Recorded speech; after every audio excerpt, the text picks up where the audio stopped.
జీవితం గురించి కొన్ని నిజాలు తెలుసుకుందామా? ఈ నిజాలన్నీ కూడా మనకి చాలా ఆలస్యంగా అర్థమవుతాయి.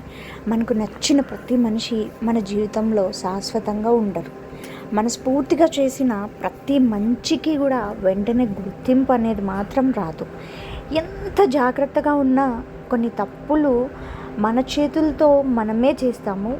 అఫ్కోర్స్ మనకి తెలియకుండానే జరిగిపోతూ ఉంటాయి అన్నమాట. ఎంత ప్రేమించినా కూడా కొంతమంది మనల్ని వదిలి వెళ్ళిపోతారు. ఎంత ప్రయత్నించినా కూడా కొన్ని విషయాలు మనం అనుకున్న సమయానికి మాత్రం జరగవు. అప్పుడు మనకేమనిపిస్తుందో తెలుసా? ఎందుకు నాకే ఇలా జరుగుతుంది? కానీ కాలం గడిచిన తర్వాత మనకేమర్థమవుతుందో తెలుసా? కొన్నిటిని కోల్పోవడం కూడా మనకు ఒక కొత్త దారిని చూపిస్తుంది. కొన్ని బాధలు మనల్ని మరింత బలంగా చేస్తాయి. కొన్ని ఆలస్యాలు మనకు సరైన సమయం కోసం ఎదురు చూడడం నేర్పిస్తుంది.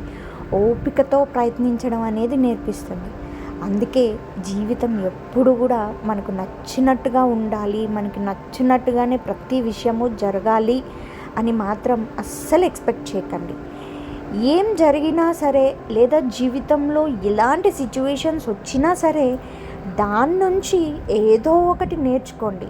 ఎందుకంటే జీవితం మనకి ఎప్పుడు మనకు కావాల్సింది ఇవ్వకపోవచ్చు, కానీ మనకు అవసరమైన పాఠాన్ని మాత్రం తప్పకుండా నేర్పుతుంది. లైఫ్ లెసన్స్ అనేవి డైలీ మన లైఫ్లో జరిగే చిన్న చిన్న సిచ్యువేషన్స్ నుంచి ప్రతిరోజు నేర్చుకోవచ్చు అనమాట. అయితే మనం బాగా గుర్తుపెట్టుకోవాల్సిన విషయం ఏంటో తెలుసా? అలాగా మనం మిస్టేక్స్ ఏమైనా చేసి ఉంటే కనుక వాటి నుంచి ఒక లెసన్ అనేది నేర్చుకోవాలి, కానీ అవే మిస్టేక్స్ని మాత్రం ఎప్పుడు కూడా రిపీట్ చేయకూడదు. ఒకవేళ సేమ్ మిస్టేక్స్ని కనుక మనం డైలీ రిపీట్ చేస్తూ ఉన్నాము అంటే కనుక అది మన బలహీనత అని మాత్రం కాదు, దట్ ఈజ్ ద హ్యాబిట్. అది మనకి బాగా అలవాటైపోయింది తప్పు చేయడము అనేసి మాత్రం అర్థం చేసుకోండి.